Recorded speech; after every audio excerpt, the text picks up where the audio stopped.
दोस्तों उत्तर प्रदेश के बदायूं मूसादाग छाने का गांव मचिया, जहां पर बाबा साहब अम्बेडकर की प्रतिमा को असामाजिक तत्वों ने खंडित कर दिया और पुलिस ने पहुंचकर सीसीटीवी को देखा जिसमें आरोपी की पहचान हो गई, लेकिन पुलिस उस सीसीटीवी के आधार पर आरोपी को पकड़ने में नाकाम हुई। इससे साफ हो रहा है दोस्तों कि पुलिस जहां जहां बाबा साहब अम्बेडकर की प्रतिमा को खंडित किया जाता है वहां जानबूझकर दोस्तों उन आरोपी के खिलाफ कार्रवाई ना हो सके। कितनी शर्म की बात है कि एक नहीं, दो नहीं, तीसरी बार बाबा साहब अम्बेडकर साहब की प्रतिमा को खंडित कर दिया गया है, लेकिन पुलिस आरोपी को पकड़ने में नाकाम। इससे साफ हो रहा है कि यूपी ही नहीं बल्कि बदायूं जिला प्रशासन पूरी तरह फेल है, जो बाबा साहब अम्बेडकर के आरोपियों को नहीं पकड़ पा रहा है, जो बाबा साहब अम्बेडकर की खंडित करने वाले, क्षतिग्रस्त करने वाले, पीड़ने वाले आरोपी को तीसरी बार नहीं पकड़ना पा। दोस्तों मौके वारदात पर सीसीटीवी को पुलिस ने अपने कब्जे में ले लिया, जिसमें आरोपियों की पहचान हो गई है। दैनिक भास्कर की रिपोर्ट बताती है,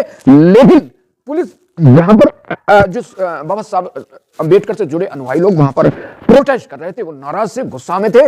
पुलिस ने शांत कर दिया, बोले आरोपी को पकड़ लेंगे। कितने शर्म की बात है, बताइए पुलिस को, ये उत्तर प्रदेश पुलिस को एक नहीं, दो नहीं, तीसरी बार बाबा साहब अम्बेडकर की प्रतिमा को खंडित कर दिया गया। तो दोस्तों कमेंट करके बताएं।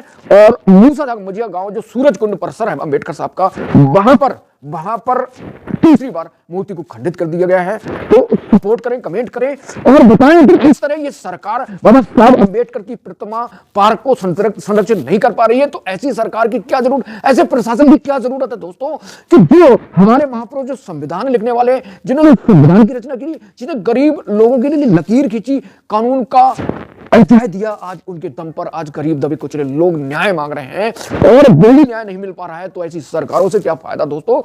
तो सूरज कुंड मचिया गांव की इस घटना को लेकर आपका क्या कहना है, दोस्तों कमेंट करके बताएं कि बाबा साहब अम्बेडकर साहब की जहां जहां प्रतिमा होती है उसको जानबूझकर खंडित किया जाता है और उन आरोपी को संरक्षित देने के लिए जिला प्रशासन, पुलिस प्रशासन पूरी तरह फेल रहता है। आखिर क्यों अम्बेडकर साहब की प्रतिमा को तोड़ा जाता है और क्षतिग्रस्त किया जाता है और उसके बाद आरोपी आराम से घूमते हैं, खुली हवा में सांस लेते हैं और प्रशासन उनकी मदद करता है।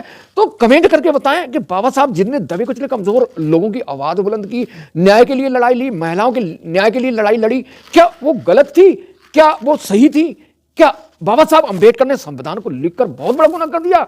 क्या जो योजनाएं, जो सरकार द्वारा दी जाने वाली योजनाएं हैं, जो संविधान के अधिकार हैं, वो गलत है, ये सिद्ध करने की कोशिश की जाती है। लेकिन सच तो यह है कि गरीबों की आवाज को दबाने की, गरीबों की आवाज को कमजोर करने, गरीबों को दमन करने की साजिश की जाती है। क्यों? क्योंकि अम्बेडकर साहब गरीबों की आवाज उठाना चाहते हैं। ये देश के दबे कुचले लोगों पर राष्ट्रद्रोह का मुकदमा लगना चाहिए जो बाबा साहब अम्बेडकर की प्रतिमा को खंडित करते हैं। दोस्तों कमेंट करके बताएं कि ज्यादा से ज्यादा सख्त कार्रवाई होना चाहिए, कानून बनना चाहिए जो बाबा साहब अम्बेडकर की प्रतिमा को तोड़ते हैं, खंडित करते हैं दोस्तों। और बेहद शर्म की बात है हमारे लिए, इस देश के लिए, इस सरकार के लिए धब्बा है। ये सरकार जो जानबूझकर प्रशासन को कार्रवाई नहीं करवाती है, ना प्रशासन करता है, तो इससे सरकार की मंशा साफ होती है।